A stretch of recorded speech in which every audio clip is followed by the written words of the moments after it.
Muito bem, estamos de volta com o programa de Carrinho e vamos agora para a entrevista da semana.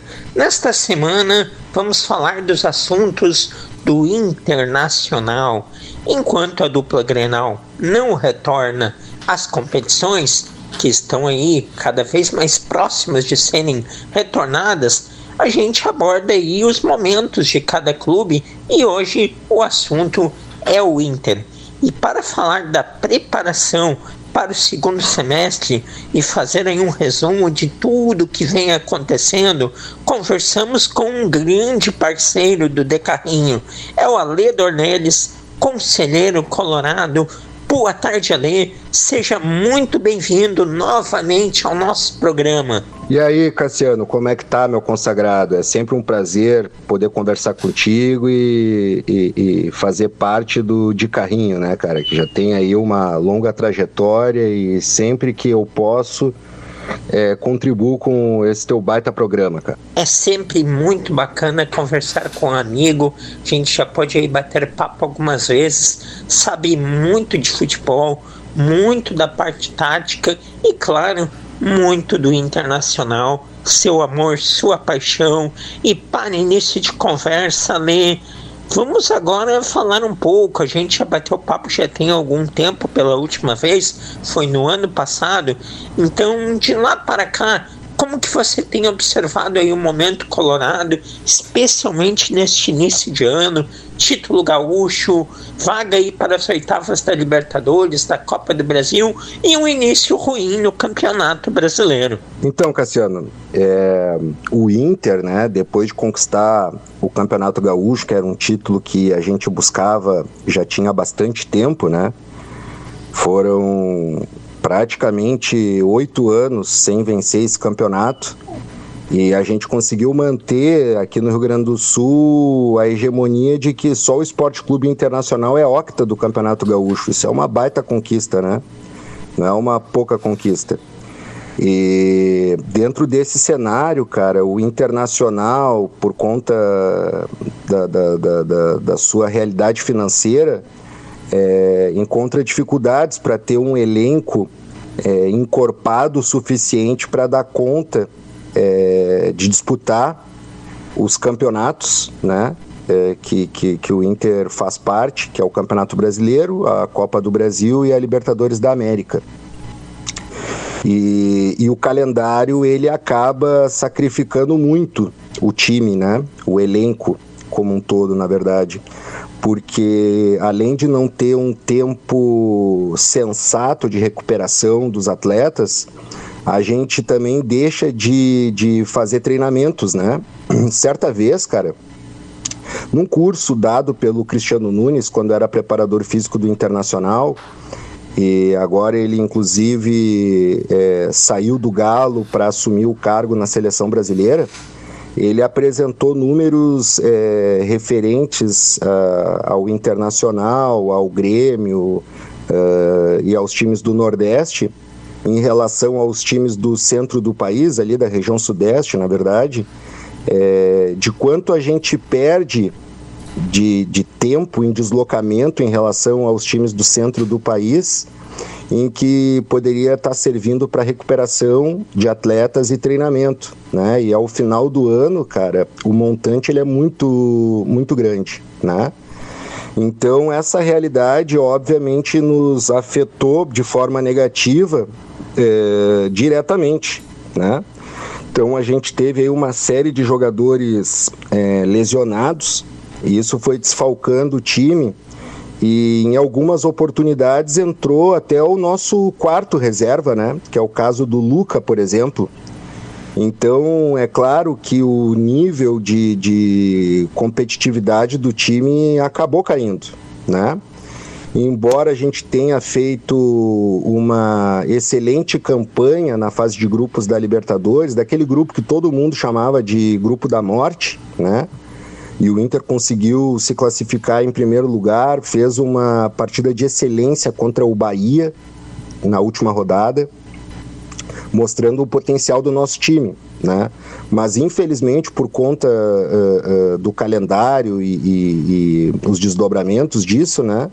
A gente no Campeonato Brasileiro acabou infelizmente entrando na zona de rebaixamento, bem na hora que o campeonato ia parar para o Mundial de Clubes, Copa do Mundo de Clubes, na verdade, e isso nos forçou a ficar nessa zona indigesta por 30 dias, né? Mas eu acredito, sinceramente, que recuperando os atletas, já que eles tiveram um período de férias para descansar, e aí a gente vai ter mais um período de intertemporada para o Roger poder fazer alguns ajustes dentro de campo, somado a possíveis contratações, né, principalmente para ocupar o espaço do Fernando, né, o nosso pivô defensivo.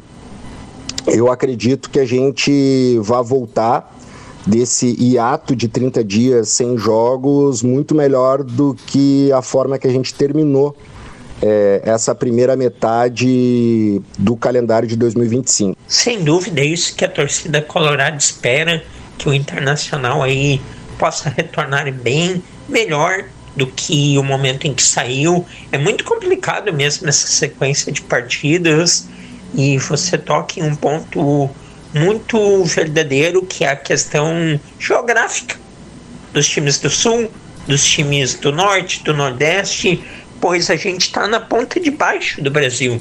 Então, basicamente, se a gente pegar aí a Série A do futebol brasileiro, não temos este ano times em Santa Catarina, não temos times no Paraná e temos 3 representantes do Rio Grande do Sul. Ou seja, o Internacional joga 19 partidas em casa, 2 como visitante nos estádios do Grêmio, do Juventude, mas joga mais 17 jogos longe do Rio Grande do Sul, sejam em distâncias não muito grandes, como São Paulo, Rio de Janeiro, mas vai para o Ceará, vai para a Bahia, vai para Recife, ou seja, há um desgaste muito grande, com ainda as viagens de Libertadores no meio, de Copa do Brasil. Realmente é uma carga muito excessiva de jogos, os jogadores acabam lesionando, e aí tem que ter o banco de qualidade, e acaba se beneficiando quem tem capacidade de investimento maior, e aí vamos para Palmeiras, Flamengo, Botafogo. É algo que não tem como fugir, é algo que está claro, está posto, está colocado, e é preciso lidar com isso. Mas, Ale, essa queda de rendimento, então, nas últimas partidas, antes da parada, na sua opinião, tem relação com o fato do time ter esticado muito a corda para ganhar o Gauchão antes da parada? Tem relação com o time ter esticado muito a corda no início do ano para ganhar o Gauchão? E como retomar o caminho? Caminho, por exemplo, que o Inter tinha no ano passado, com uma grande sequência que ele teve no segundo turno daquele campeonato brasileiro. Então, como eu estava te dizendo, né, cara, o rendimento, na verdade, ele caiu por conta desse contexto, né, principalmente envolvendo o calendário, combinado com a nossa limitação de recursos, né? Assim, para um efeito de comparação para os ouvintes que estão nos acompanhando, principalmente a coloradagem, cara, o orçamento de receitas anual do Flamengo é de 1,2 bi de reais. Já o orçamento do Internacional para o ano de 2025 está estimado em, no máximo, 500 milhões de reais. Então, pegando o Flamengo como referência, é mais do que o dobro do que o Inter consegue arrecadar, né?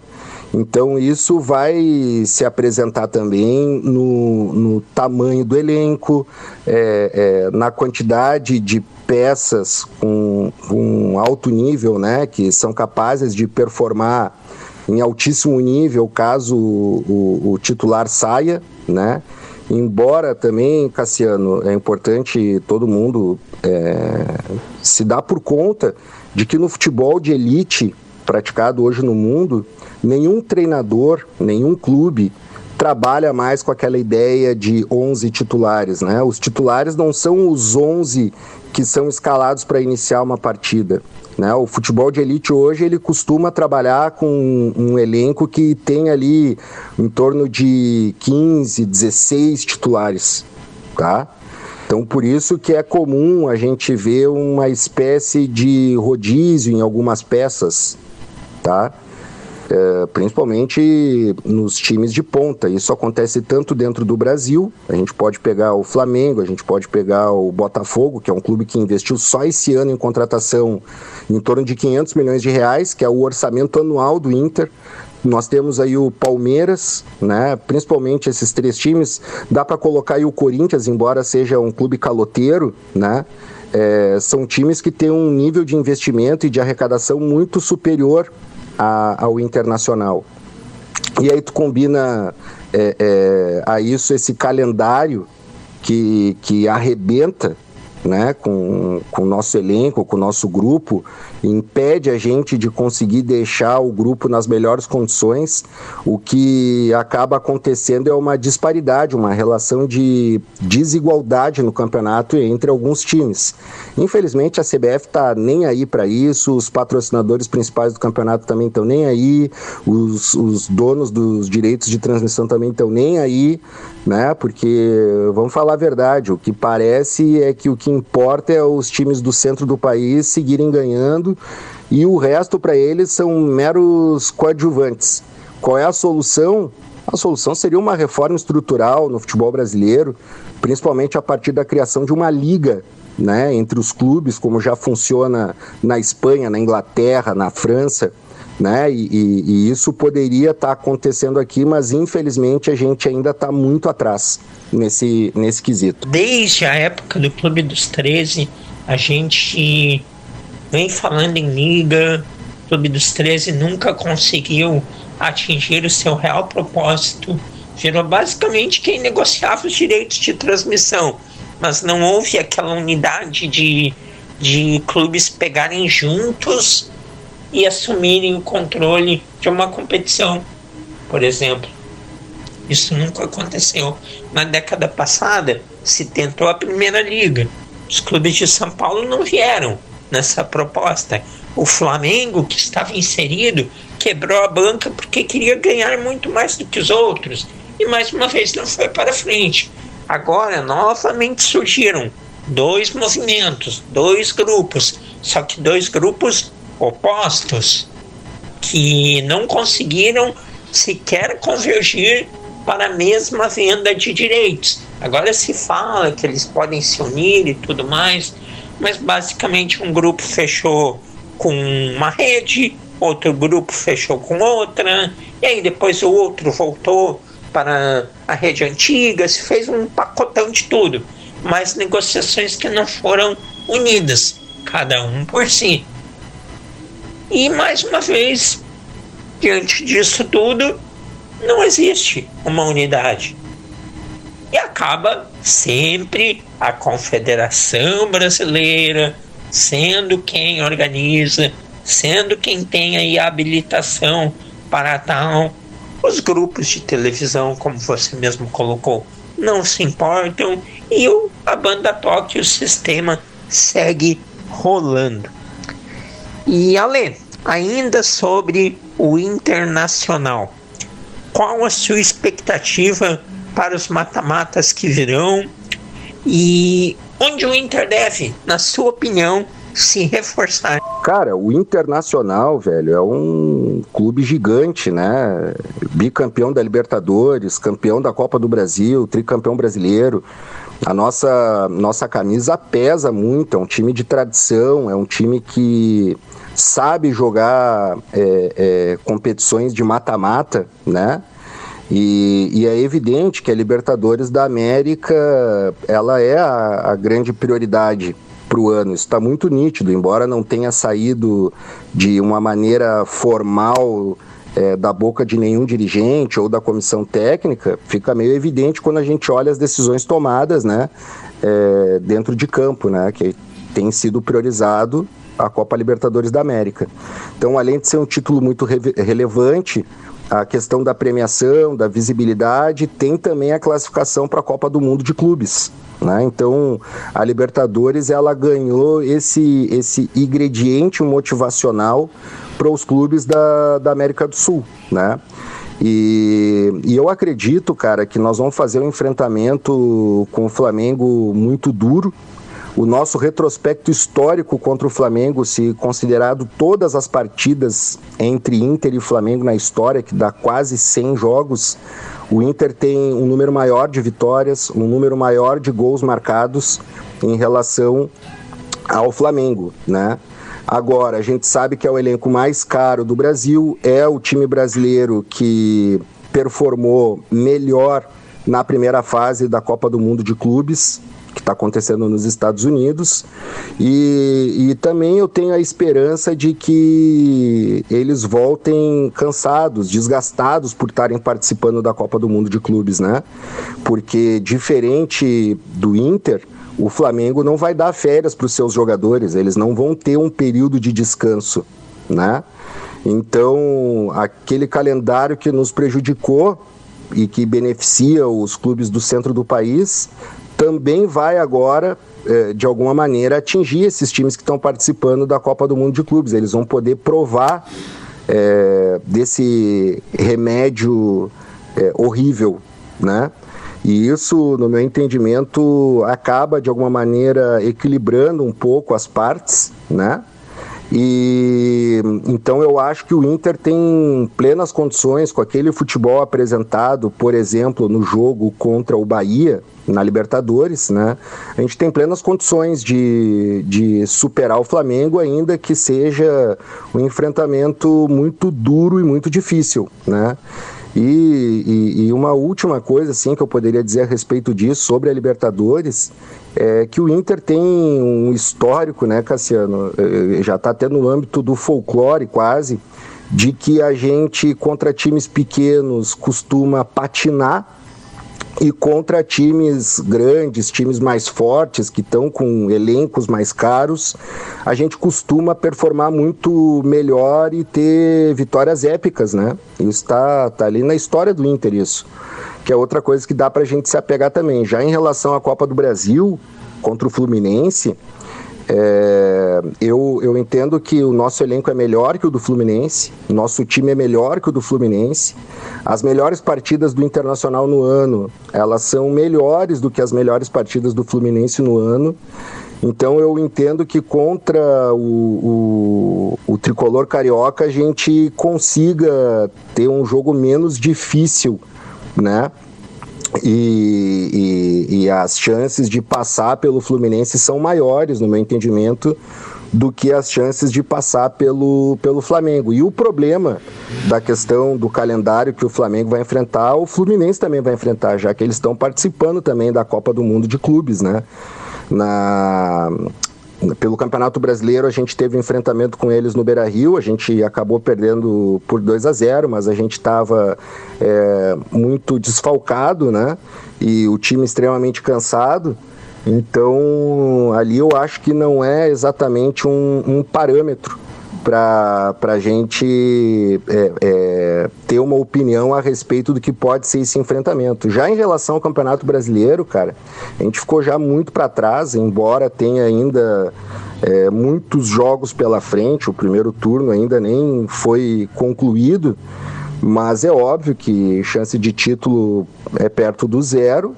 Agora, ficar numa zona de classificação para a Libertadores é totalmente possível. Eu acho que a gente tem condições de dar a volta por cima no Campeonato Brasileiro e atingir um objetivo de se classificar para a Libertadores do ano que vem. Pois é, em termos de desgaste, o Fluminense aí jogou mais que o Flamengo já no Mundial.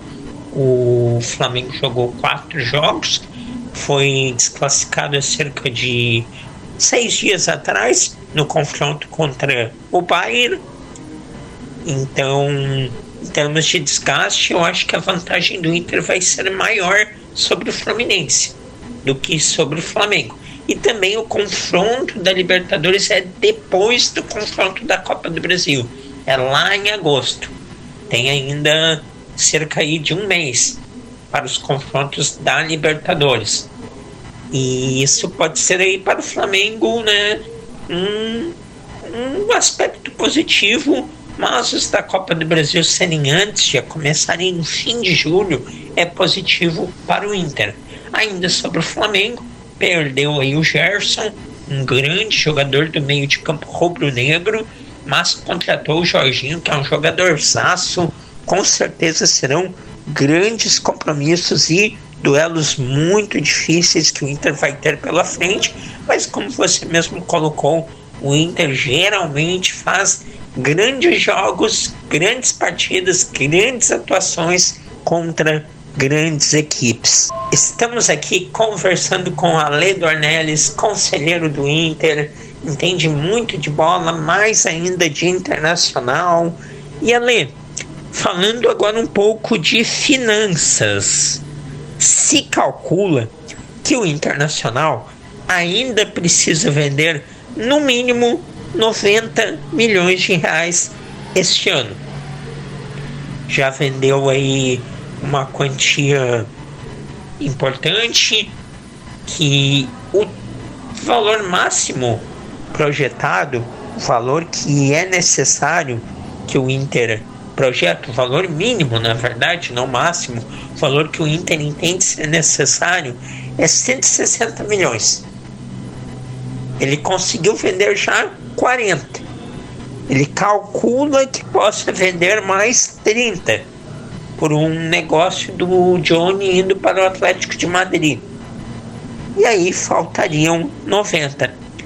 Quem, na sua opinião, são os jogadores que podem ser vendidos e quem você entende que não deve sair, independente de proposta? Cara, sobre a necessidade que o Sport Clube Internacional tem de negociar atletas, porque foi uma coisa aprovada no Conselho Deliberativo, né? O orçamento é aprovado pelo Conselho Deliberativo, é uma coisa então que a gente não tem como fugir, não é uma coisa que a gestão possa arbitrariamente decidir não cumprir, né?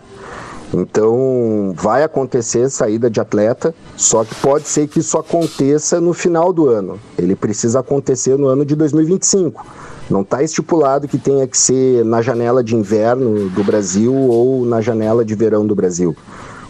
Ele precisa acontecer no ano de 2025, né?